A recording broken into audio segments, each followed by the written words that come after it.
presenta wowmx.tv.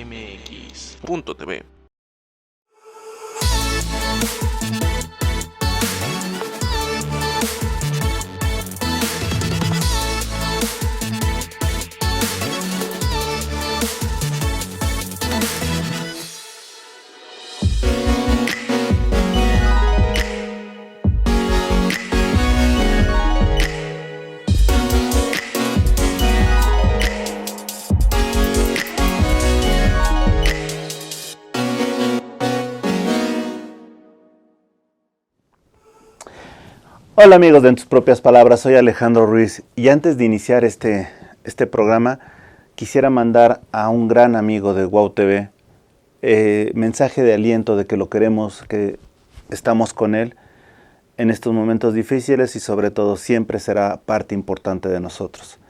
Me refiero a un gran amigo, hermano, maestro y sobre todo una persona con un gran ánimo, Raúl Lara. Raulito, recupérate y aquí está, es tu casa, pronto te veremos.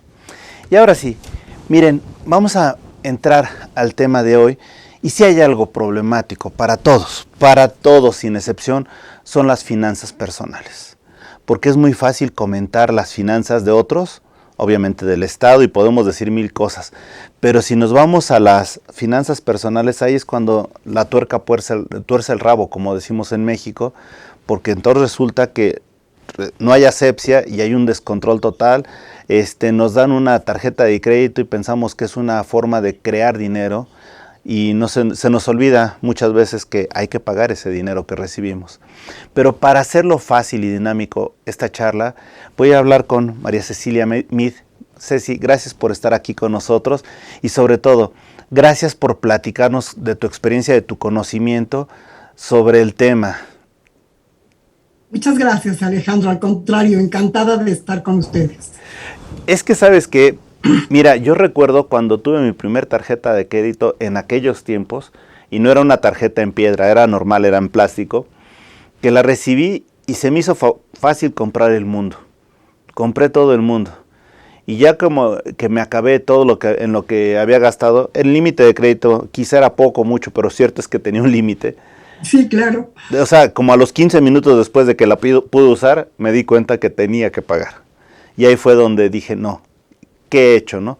Y había cosas que eran realmente inservibles, algunas de ellas, y ahí fue cuando dije, ya la regué. ¿Cómo le hago? Y sobre todo, teniendo mi presupuesto, me excedí totalmente. Entonces, en primer lugar, ¿qué tan fácil o qué tan difícil es para las personas crear nuestros propios presupuestos, no solo de vida, sino económicos? Mira, Alejandro, es muy buena tu pregunta porque en México tenemos poca cultura para hacer presupuestos. En lo que es México y Latinoamérica, en los países latinos, podríamos decir, no estamos muy acostumbrados a hacer presupuestos. Si tú te fijas, cuando vas a Estados Unidos, a Canadá, Europa, un joven de 18 años que ya se va de su casa, pues empieza a hacer sus cuentas, empieza a ver cuánto le va a costar ser roomie y cuánto le va a costar la comida y moverse y ese tipo de gastos. Y en cambio en México, fíjate, hemos pasado, como tú lo sabes, crisis tras crisis, hemos pasado tantos problemas económicos desde hace muchísimos años y sin embargo, seguimos sin esta cultura de saber hacer un presupuesto. No es difícil, pero sí requiere, pues como todo, aprender a hacerlo y sobre todo aprender a llevarlo. Sí, y mira, tal pareciera que como que es misión imposible, ¿no? Porque dices, no, lo dice muy fácil, pero a ver, vamos a lo básico. Y alguien me está ya comentando y me están escribiendo y me dijeron, oye, una pregunta. En el caso de nuestros presupuestos y nuestros gastos, ¿los podemos almacenar durante 5 años para que no lo vean? No, eso nada más en la administración pública. En la administración privada tenemos que pagar y rápidamente informarlo, si no, nos cae el buró de crédito. ¿Qué tan misión imposible es? Mira, no es tan difícil si tú te sientas con calma. Mira, si tú nada más es tu presupuesto tuyo, pues hay que hacerlo solitos. Si lo vas a hacer en un presupuesto familiar, hay algo que nosotros hemos descubierto y que hemos publicado mi coautora y yo en los 2 libros que hemos escrito, Alejandro, sobre que primero tienes que hacer un cálculo de tus gastos fijos, esos gastos que a chaleco tienes que pagar, ya sea la renta o la hipoteca, la luz, el agua, el gas, la gasolina, esas cosas que ya sabes que si tienes colegiaturas de tus hijos o lo que sea, esas cosas que cada mes son fijas y que las tienes que tener muy bien planteadas. Luego hay otra parte que son gastos variables. Ahí cuesta un poquito más de trabajo porque de repente se te puede descomponer una licuadora, pero a lo mejor se te descompone la lavadora y los gastos variables te pueden ser muy diferentes. A lo mejor ahí tienes una enfermedad o tienes un imprevisto y entonces tienes un poquito más de dificultad en calcularlo. Sin embargo, con el tiempo lo vas conociendo cada vez más y los vas estimando. Y ya sabes que pues tienes una parte para gastos también variables. Y luego hay otros gastos fijos que son periódicos, que son esos gastos que en un momento dado no son mensuales, pero también a lo largo del año los vas a hacer cuando tienes que pagar el seguro de tu auto, cuando tienes que pagar las inscripciones, cuando va a ser Navidad.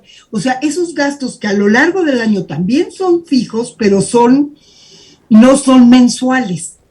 Entonces también lo vas, haz de cuenta, contemplando, lo vas organizando. Y luego tienes que tomar en cuenta, pues eso que acabas tú de decir, todo lo que sea que debas. Porque si finalmente, Alejandro, tú en un mes tienes pues que pagar la hipoteca y tienes que pagar la consulta del doctor y la licuadora y a lo mejor lo que tienes en la tarjeta de crédito, y si no lo vas también teniendo manejado y contemplado, pues no hay presupuesto que alcance. Y además, si ves la posibilidad pues de ahorro, que también es otra cosa que nos cuesta mucho trabajo a los latinos ahorrar, pero siempre que tienes un margen, te puede ayudar muchísimo para resolver en un momento dado un imprevisto, o bien también para tener algo que tú quieras. Es decir, a lo mejor te compras una casita, o te compras un departamento, o un auto, o algo que tú también quisieras tener o hacer, y en el momento dado, pues también vas teniendo ese margen si te es posible. Porque, pues, por supuesto, primero que nada, hay que calcular estos gastos de los que te acabo de hablar, pues para ver cuánto te está representando en función de los ingresos que tienes. Pero es increíble, increíble, Alejandro. Cada vez que yo he hecho que mis alumnas y alumnos se sienten a hacer el presupuesto, la mayor parte de la gente me dice a la siguiente semana o a los 15 días que los veo, no puedo creer, gasto más de lo que ingreso. Por esto mismo que siempre estamos viendo que con las tarjetas de crédito, pues nos vamos desfasando, Alejandro. Perfecto. Fíjate, Ceci, que me están comentando algo. Obviamente, nosotros como programa nos interesa, más que hablar de los currículums de las personas, hablar, o sea, que ellos hablen de lo que saben, ¿no?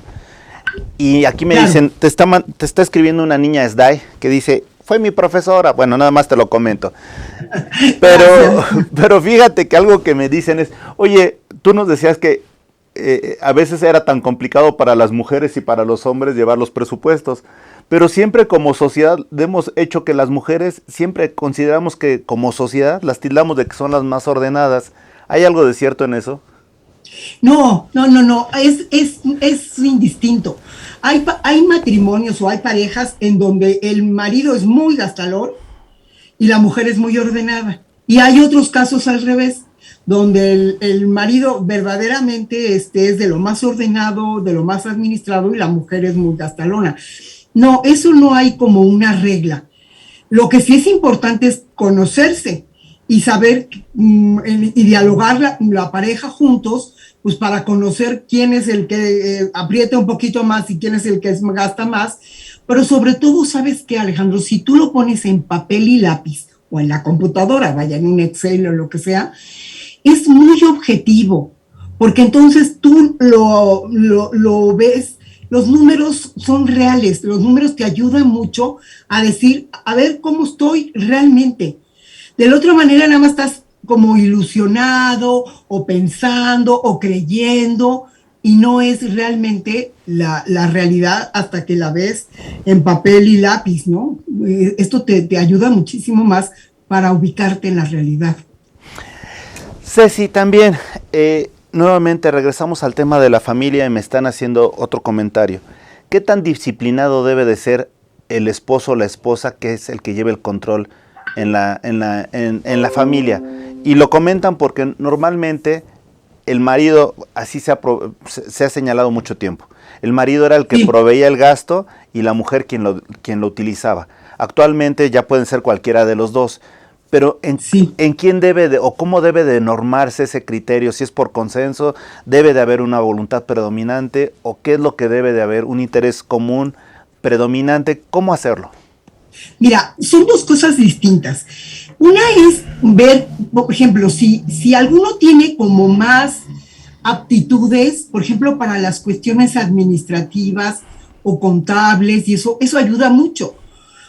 Te voy a poner un ejemplo. Mi esposo es doctor y es buenísimo, él trae los números en la cabeza, pero la que se sienta y hace las cuentas y ve qué pagos hay que hacer y ver las tarjetas de crédito y ver las de cuenta, pagar todas las cosas que se necesitan en la casa, lo hago yo. En cambio, en otros casos al revés, o a veces se dividen, Alejandro, que también es viable. A veces los dos ingresan y dicen, a ver, yo me voy a hacer cargo de estos gastos y la otra persona de otros, pero te voy a decir que sí es lo ideal y es lo que yo más recomiendo, que se vean como si fueran una pequeña empresa, donde juntos conozcan la realidad de su casa, porque esto ya sabes que luego, no, pues yo no te voy a decir cuánto gano, ni yo te voy a decir cuánto es lo que estoy gastando. No, hay que tratar, no pasa nada si tú tienes una partecita y él también de gastos que sean personales, pero tener el conocimiento de esa pequeña empresa que es tu hogar para que lo puedas administrar mejor. Es como si yo pongo una pastelería y no le digo a mi socia o a mi socio cuánto va a ingresar y cuánto va a egresar, pues esto es lo mismo. Y la otra parte son los hábitos, y esto sí es una cosa como cualquier hábito que tú tengas que hacer.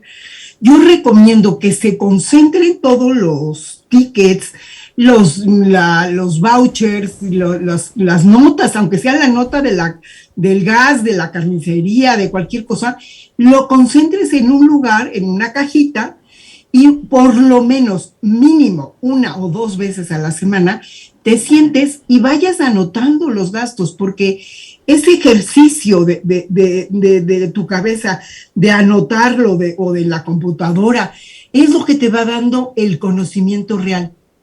Mucha gente te dice, es que no sé en qué puedo ahorrar. No sabes en qué puedes ahorrar porque no sabes en qué gastas. Uh-huh. Entonces, esto te puede ayudar mucho para conocer cada uno de los conceptos. Otra de las cosas que me están diciendo es, ¿qué tan importante debe ser el diálogo entre, no solo de los padres, eso es obvio, sino como lograr un consenso familiar en lo que es realmente importante para todos? Esto es maravilloso y sí costó, y no siempre se logra porque, mira, cada uno de los miembros de la familia, sobre todo los del matrimonio, la pareja, vienen con una historia. Tú aprendes mucho a manejar el dinero como lo viste en tu casa. Si tus papás eran ordenados, si no tenían deudas, y la otra persona lo mismo. Entonces, juntos, ¿no? Tienen que lograr llevar el conocimiento de uno más el conocimiento del otro más la historia y luego ponerse de acuerdo, porque curiosamente el dinero es fuente de problemas conyugales, haya o no haya dinero. Uh-huh. Entonces hay que hacerlo lo más posible juntos y yo recomiendo, si es posible, desde antes de casarse. Esto es deberíamos tratarlo en el tema desde el noviazgo, para ponerte de acuerdo cómo vamos a hacer esto, para ir conociendo cómo es lo que piensa tu pareja, y entonces sí, ya irse poniendo de acuerdo. Y sobre todo te voy a decir una cosa, Cuando hay problemas, incluso ya los hijos van creciendo, pues se puede hacer hasta como una especie de consejo familiar, en donde decir, a ver, la situación está así, papá perdió el trabajo o en este momento se han reducido mucho, como pasó con la pandemia, las ventas, ¿no? De un negocio o de lo que sea, pues ¿cómo lo vamos a lograr juntos? Porque la casa es de todos y la familia tiene que aportar entre todos las soluciones. Pero no es fácil, Alejandro. Sí es cosa de que la comunicación en la familia pues se vaya como promoviendo en todos los temas. Otra pregunta, Ceci, que me están haciendo es, como padres, tú en tu experiencia, ¿realmente educamos para el manejo financiero a los hijos? No, esto es un tema que hasta ahora se está empezando a hacer realmente. A los hijos muchas veces los papás, pues nada más les vamos como resolviendo las necesidades que tienen. Y es ideal o es maravilloso que desde chicos los hijos aprendan primero a ganar el dinero, porque el dinero se gana trabajando. Entonces tú les puedes dar a tus hijos algún encargo. No quiere decir que todos los servicios que hagan en las casas son servicios que se tengan que pagar, no. Pero sí hay algunas cosas que se les puede decir, a ver, mijito, si tú haces esto, en vez de pagárselo a otra gente o lo que sea, te lo voy a pagar a ti para que tú vayas aprendiendo a ganar el dinero a base del trabajo. Y luego hay que enseñarlos también a administrar, a presupuestar, a dar, a saber que el dinero también te lo tenemos que compartir con los demás. A veces será darle un regalo a la abuelita o al hermano en el cumpleaños, pero más adelante también va a ser parte de esta educación de la responsabilidad social que va siendo también, pues, parte de la educación de los hijos. Entonces, tenemos que también tener ese programa educativo para que los hijos puedan, desde chicos, ver esto como algo natural y no que nos pase, como nos ha pasado a muchos, que cuando crecemos y tenemos que empezar a administrar el dinero, nos cuesta tanto trabajo. Uh-huh. Otra pregunta que me están haciendo, Ceci. Normalmente se habla que en México no hay una vocación emprendedora en las escuelas. Es decir, hay otros países que favorecen mucho el desarrollo de los estudiantes emprendedores. Y también algo que argumentan es que la razón es que los padres en la familia latina, en especial en México, siempre les dicen a sus hijos, estudia bien, estudia grande, saca buenas calificaciones para que te contraten, para que tengas un buen trabajo. Sí. Pero no los encaminan a decir, ¿sabes qué? Estudia mucho para que tengas tu empresa. Entonces, de alguna manera, lo que me preguntan aquí es, ¿hay algún tipo de escuela que realmente, o programa de estudios que fomente la educación empresarial emprendedora en los primeros años?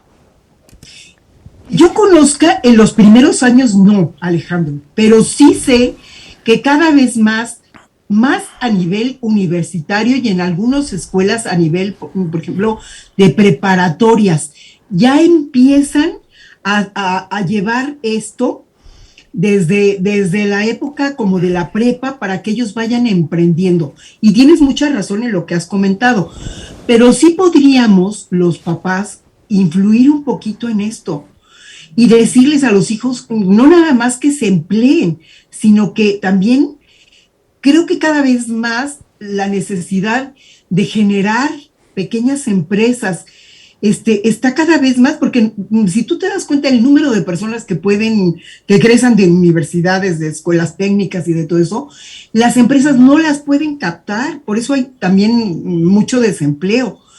En cambio, si nos vamos educando a que nosotros podemos ir generando esas pequeñas empresas o grandes, ¿no? Pero vaya, normalmente se empiezan por pequeñas o medianas empresas. Esto va a permitir también que tener la idea de que nosotros también incluso podemos generar empleos para otras personas. Sí, es muy cierto lo que acabas de decir. Y esto creo que también lo podríamos ir haciendo desde la familia. Ahora también, y esto vamos a politizar un poco, o polemizar también. ¿Crees que con la actual administración se están creando emprendedores? A nivel, a nivel de escuelas privadas, probablemente sí. Creo que podríamos hablar de una cosa que podría ser un poco curiosa, Alejandro.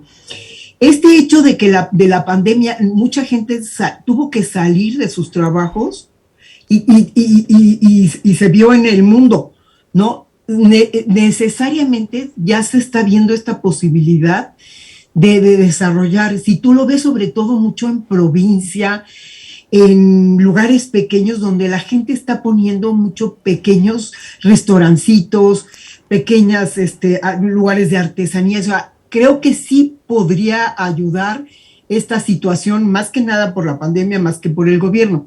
Por otro lado, pues la falta de seguridad o de políticas claras sí es algo que a todos los empresarios pues les cuesta mucho trabajo saber, ¿no?, si se pueden arriesgar o no para emprender. Otra, y también lo que me están diciendo, y perdón, nuevamente vuelvo a señalar una situación política y polémica. Dicen, si hay algo que se condena en la actual administración, no por nosotros, sino por la misma autoridad, es el aspiracionismo. ¿En dónde queda esa negativa a ser aspiracional con las ganas que tenemos humanas todos de sobresalir? Ahí yo me iría a que mucho es no nada más lo que te diga el gobierno o lo que te diga el mundo, Alejandro. Mucho influye la educación que tú recibiste y lo que tú quieras hacer. Yo entiendo lo que tú me estás diciendo y estoy de acuerdo, pero también creo que muchas veces nosotros también tenemos que hacerlo personalmente. Yo no nada más voy a estar viendo lo que diga el gobierno, sino me va a costar más trabajo, sí, pero tengo que hacerlo yo. Y yo tengo que luchar, y si no es en este país, pues como pasa muchas veces, me iría a otro a lo mejor, que no es lo ideal, porque este es nuestro propio país y ojalá los cerebros y ojalá las personas con capacidades y talentos, pues mejor se queden en nuestro propio país. Pero, salud, gracias. Pero esto, será también mucho de que se infunda o se eduque en la familia y también que lo hagas a nivel personal, Alejandro. Fíjate, otra pregunta que me parece muy interesante es que dicen, por ejemplo, hay formas de estudiar, hay formas de culturas que están muy vinculadas con los negocios. Por ejemplo, me dicen los árabes, si algo tienen de bueno, es la forma en que venden. Son unos vendedores natos. Sí. Por formación, deformación, lo que tú quieras, gustes y mandes. Si algo también tienen los judíos es lo mismo, esa cultura que les da para emprender, generar riqueza a través de los inmuebles, etcétera, entre otras cosas. Pero ¿cuál crees que ha sido el gran error en las familias tradicionales latinas? Y no trabajamos en equipo. Yo creo que ese es el gran error. Si tú ves en los judíos y en los árabes también, pero sobre todo en los judíos, es como se ayudan unos a otros. Y nosotros siempre al revés, no estamos, o sea, siempre estamos viendo por nosotros mismos, por salir adelante, y no nos damos cuenta de que hay que salir en conjunto. Si te va bien a ti, también me va a ir bien a mí, pero hay que hacerlo en equipo, y más que nada en la actualidad, pues no, o sea, las fuerzas, la situación económica misma del país y todo, difícilmente solo puedes, pero en equipo sí puedes. Entonces, aquí, ayudándonos de las fortalezas de cada quien, es mucho más fácil que se pueda desarrollar algo cuando estamos haciéndolo pues con otras personas. Ahora, hablaste de algo de trabajo en equipo. ¿Cómo hay que entender ese trabajo en equipo? Y te lo digo también porque justo cuando me estaban haciendo la referencia a la cultura árabe y a la judía, me decían, trabajo en equipo allá pues realmente no existe porque allá es cada quien hace lo que te toca hacer. Entonces, ¿tú cómo lo definirás ese trabajo en equipo en favor de la empresa? Pues es que lo que te digo, que no nada más quieras tú brillar, sino que aportes tú lo mejor de ti, pero sepas también que los otros tienen posibilidades de aportar cosas. Cuando tú, por ejemplo, quieres hacer algo y te sientas y lo dialogas con un equipo, nos damos cuenta que varias cabezas pues, suman. Entonces, no es nada más yo querer jalar para mí, para mi propio terreno, sino decir, a ver, yo reconozco que él tiene estas cualidades, la otra persona tiene otras, y yo tengo estas. Y en conjunto tratarlo de hacer cuesta mucho trabajo. Pero sí creo que esta es la posibilidad para poder fructificar en cosas, porque los talentos de cada uno son distintos. Excelente. Otra de las cosas que me están preguntando y me dicen, tú por tu experiencia tienes mucha relación con las mujeres. En especial, ¿la mujer tiene alguna cualidad que no tiene el hombre en tu apreciación? Y sobre todo, ¿cómo fortalecer esas cualidades?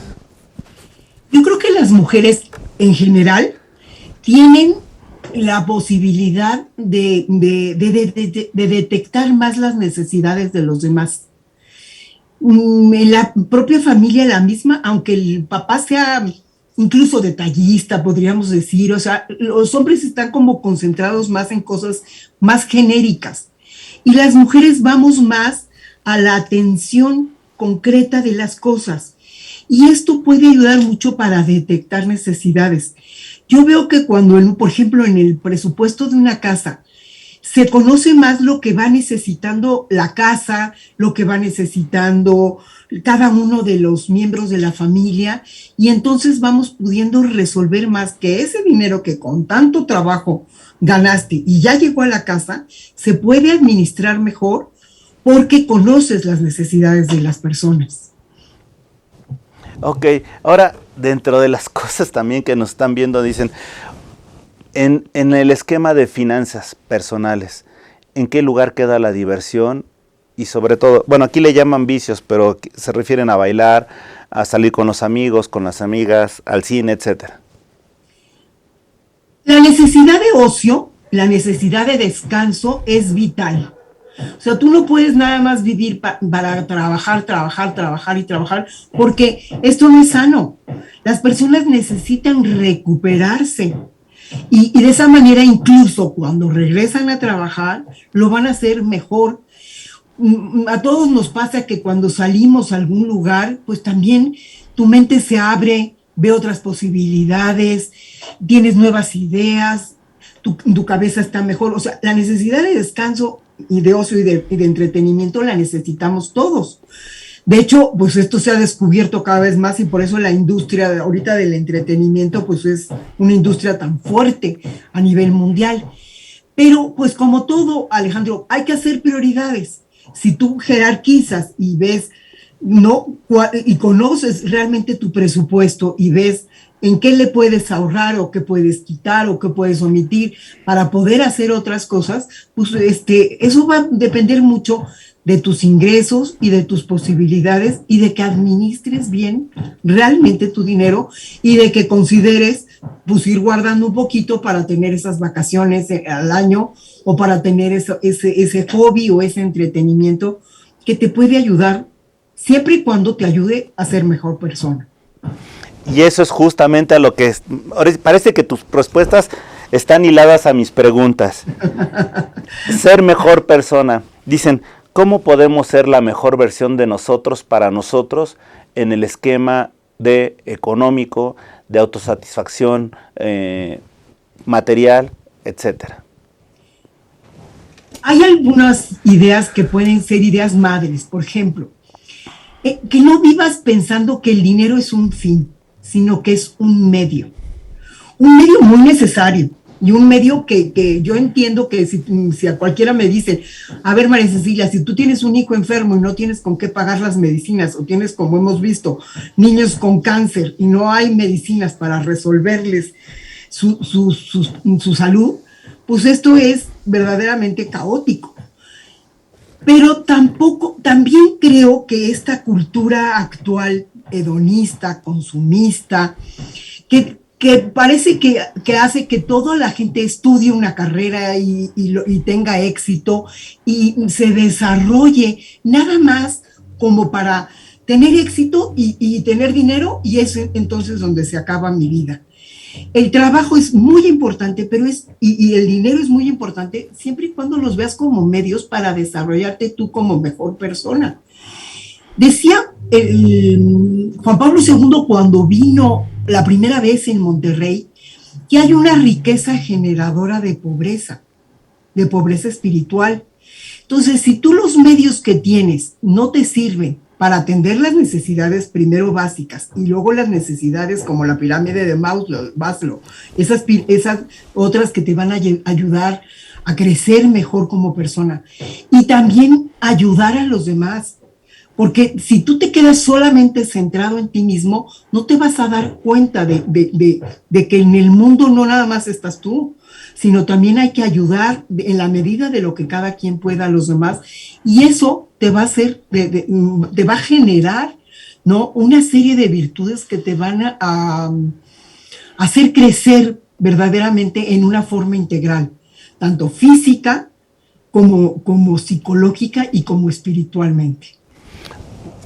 Oye, Ceci, me están haciendo el comentario. ¿Cómo has logrado esa paz en tus expresiones y en tus manifestaciones? Porque cuando estás hablando, hablas de una manera tan rica, pausada, que llena al auditorio el oído y obviamente le da ciertos elementos para creer en lo que estás diciendo. Me pregunta el público, ¿cómo le haces? Híjole, qué pregunta más bonita y más especial. Yo creo que es a través de llevar una vida, tratando de llevar y de luchar por tener una vida integral. Porque hay que ocuparse de esa parte física, pero luego también hay que ocuparse y trabajar también toda tu parte emocional y luego tu parte espiritual.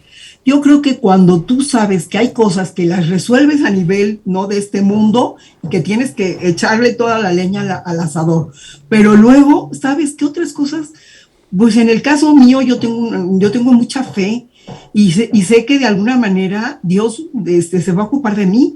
Entonces cuando veo que ya las cosas pues ya no están en mis manos, pues las pongo en manos del autor de mi vida.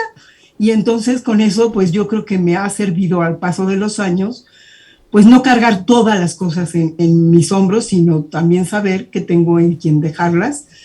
Y pues también me ayuda mucho saber que tengo un esposo y una familia, porque esto de la familia es de verdad también una de las cosas más importantes que puedes tener como ser humano.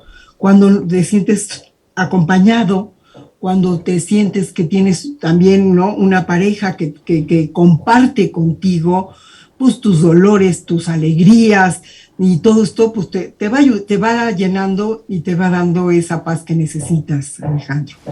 Otra de las cosas que me están comentando dentro de esto, Ceci, es que tú has hablado, hemos visto varios temas aquí, pero tal pareciera que la armonía en la persona, el equilibrio no solo se muestra en lo que es uno, sino también en los signos externos. En cuanto a, obviamente, si tú tienes bien presupuestada y planeada tu vida, va a ser más fácil que alcances tus éxitos.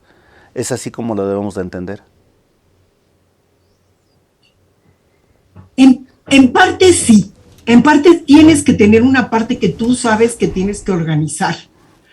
Y que no la vas a dejar como a la deriva, sino que tienes una organización en general que te va haciendo como estos medios. Y otra parte, no puedes programar todo en la vida, Alejandro. También hay muchas cosas que van surgiendo. Y entonces a la hora que surgen, pues es como irlas llevando, ¿no? Sabiendo que las contradicciones, decía el fundador de la Universidad de Navarra, él decía que las contradicciones son de ordinaria administración. Lo normal es que se te presentan cosas y entonces, pues ahí es donde es la lucha cotidiana de ir viendo cómo las resuelves. Entonces, una parte si necesitas un orden interior, un orden exterior. Yo hablo mucho también del orden exterior en tu casa para tener una armonía. Y luego, jerarquía de valores y otras cosas, pues dices, pues señora, a como toque, ¿no? A como venga. Fíjate, otra pregunta, Ceci, que me están haciendo comentarios aquí. ¿Cuándo sugieres invertir y bajo qué conceptos? La parte de inversión, mira, la parte del dinero tiene como muchas áreas. Primero necesitas empezar con una cuestión contable, o sea, tienes que tener una visión contable y hacer una cuestión contable. Otra parte administrativa, ¿no? Otra parte, como decíamos, educativa. Y otra parte es la financiera, cuando ya tienes la posibilidad de invertir, cuando ya resolviste como lo más necesario de tu casa y ya vas teniendo la posibilidad de hacer una inversión. ¿Cuándo empezar? Pues lo más pronto que puedas. ¿Y cómo hacerla? Pues yo sí sugiero ir con los expertos de estos temas. Porque cuando eres más joven te puedes tomar algunos riesgos para invertir, pero cuando ya eres más grande, pues no tienes la opción de hacer ya riesgos muy fuertes, pues, por la edad que tienes. Lo que sí puedes empezar a hacer lo más pronto posible es tener un guardadito, como diríamos, un ahorro, como decíamos, para imprevistos, también para tener tus gustos, y también para que sepas que el día de mañana vas a necesitar un dinero para el retiro. Entonces, pues ahí va variando mucho, porque si tú, como decíamos, eres un emprendedor, pues a lo mejor vas a ocupar esa inversión en un negocio en el que vas a emprender.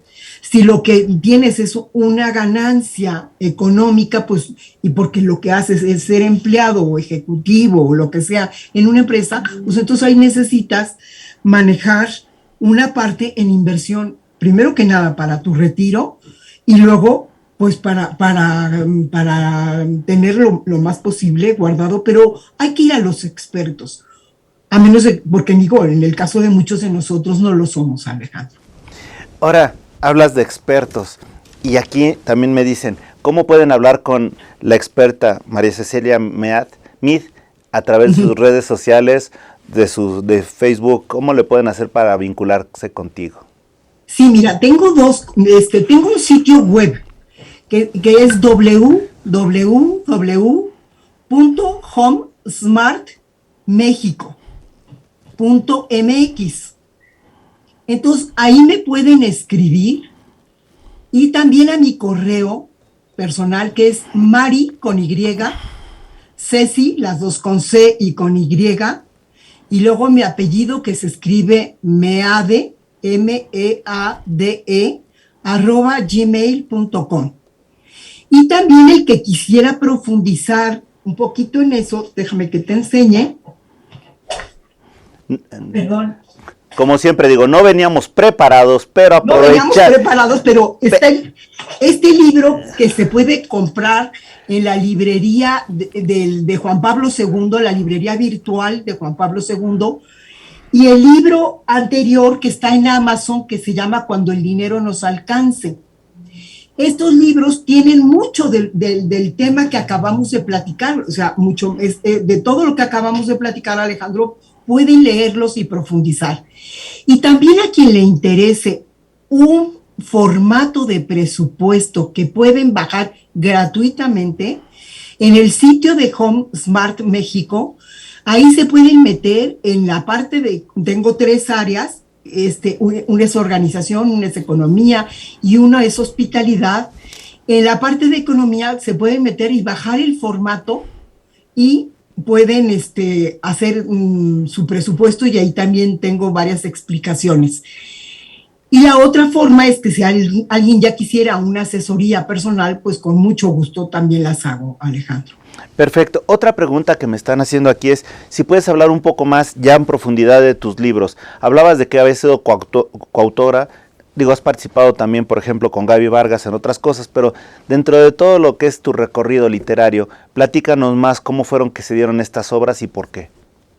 Mira, el primero de los libros, que fue el de Cuando el dinero nos alcance, fue porque justamente empezando, he dado muchas clases que han tenido que ver con todo lo que es la administración de la casa, la dirección del hogar, porque yo tengo una formación, por un lado administrativa y por otro lado tengo la maestría en familia y soy orientadora familiar. Entonces me daba cuenta que necesitaba yo como la parte práctica la parte administrativa y luego la parte humana, porque si nada más te quedas como en el formato, pues no, y si nada más te quedas en el pleito, pues tampoco. Entonces había que unir las dos cosas. Y entonces mi coautora María Elena Islas y yo nos sentamos desde hace más de 15 años a escribir en relación a todo esto que hemos platicado, con la idea de que nos había tocado además de vivir crisis tras crisis tras crisis en el país. Y entonces cuando no era una devaluación era que el peso se había hecho devaluado, y cuando no era una inflación enorme, y cuando no el error del 94, y o sea, todo el tiempo problemas en el país. Y entonces pensábamos que las familias normalmente te hablan de finanzas a nivel gubernamental, de finanzas a nivel empresarial, pero que no se había llegado a la cuestión de finanzas familiares. En la actualidad ya no, en la actualidad ya hay muchísimas más cosas. Por ejemplo, la Conducef tiene muchas cosas que uno se puede meter y puedes tomar cursos y puedes hacer varias cosas de este estilo. Y luego en la pandemia, el de finanzas familiares ante la nueva realidad, nuevamente María Elena y yo nos sentamos y dijimos, ¿qué se necesita? Por ejemplo, hay que reinventarse en muchas ocasiones, porque pues tú tenías una chamba, se cerró la empresa y ¿ahora qué hago? Y entonces, pues habría que reinventarse y volver a retomar todos estos temas de administración y de economía familiar para volver a tomar las riendas del asunto. Esa ha sido la historia, Alejandro.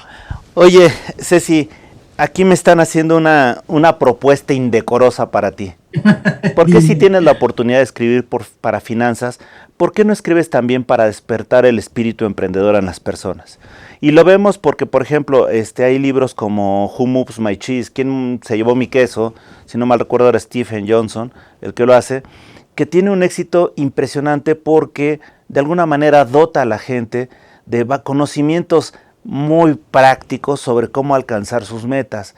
Y si tú tienes la posibilidad de tener una buena palabra y una estructura mental ágil para plasmar ideas, ¿por qué no desarrollarlo?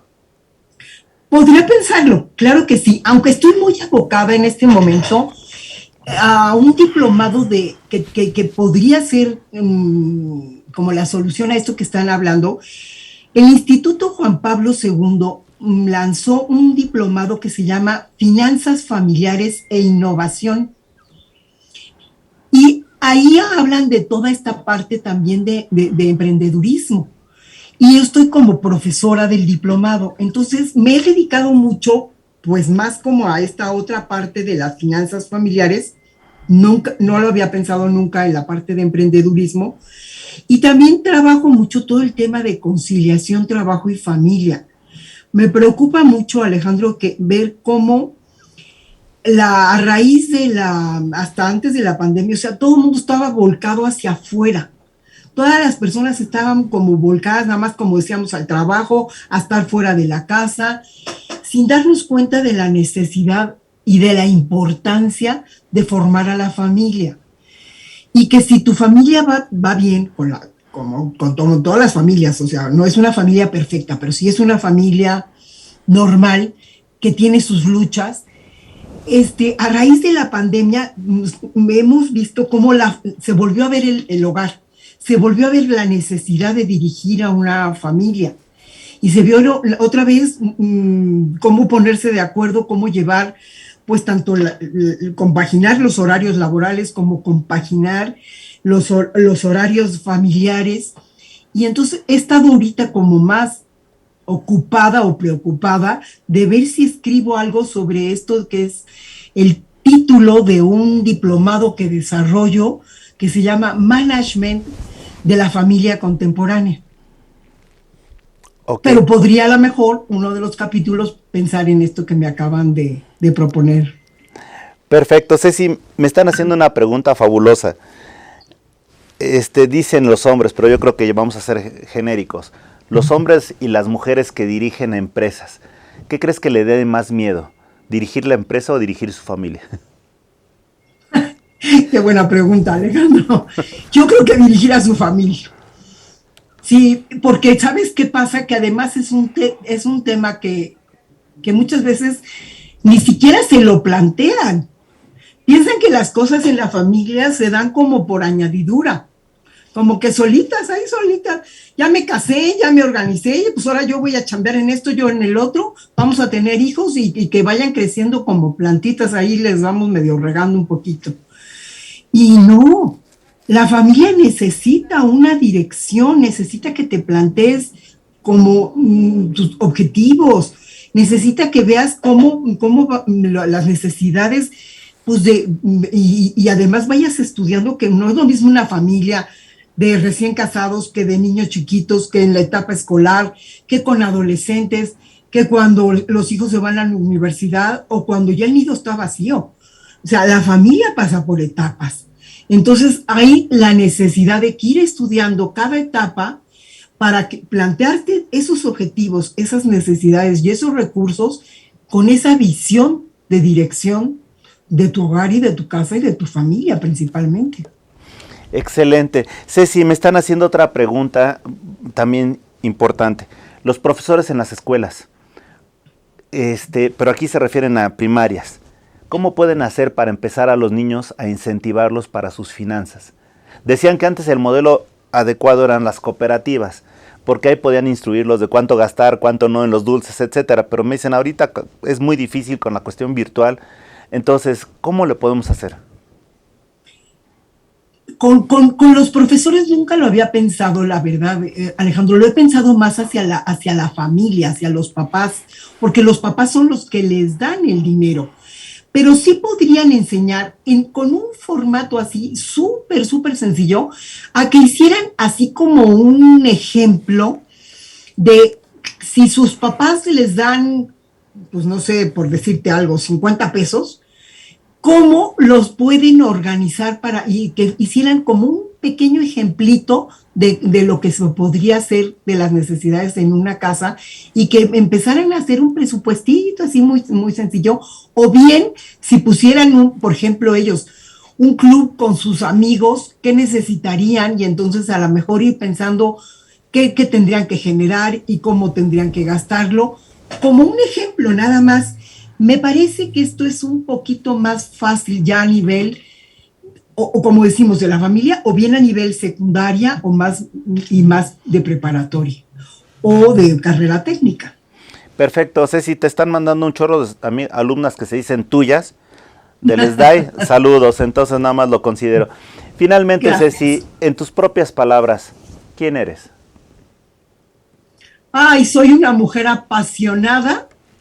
apasionadísima de todo lo que es el hogar y la familia y de poder ayudar dentro de lo que Dios me ha dado a todas esas familias que necesitan un poquito de ideas o de tips o sugerencias para poder llevar y administrar su casa mejor con la idea de que esto sea un medio y que las haga más felices. Excelente, nada más te comento una broma que están haciendo aquí. Dicen, por fin te vemos en examen y no tú que nos estés examinando a nosotras. Buenísimo, muchas gracias. No, muchas gracias a ti, gracias a las personas que nos están viendo. Ceci, ¿quieres despedirte rápidamente? Sí, por supuesto que sí. Nada más animar a las familias a que logren tener estos hábitos y a que logren también aprender a saber que el dinero es algo que no es parte de la vida cotidiana. Lo tenemos que saber administrar y tenemos que saber que todo esto nos puede ayudar a ser familias mucho más felices y personas que vivan más en paz, Alejandro. Este mundo necesita mucha paz y cuando llevas una economía tranquila, te va dando mucha paz y mucho bienestar. Perfecto. Oye, bueno, se sigue despidiendo la gente de ti. Nada más lo único que me queda decirte es muchas gracias y a ustedes que nos han visto, esto ha sido en tus propias palabras. Hasta la próxima. Gracias, Alejandro.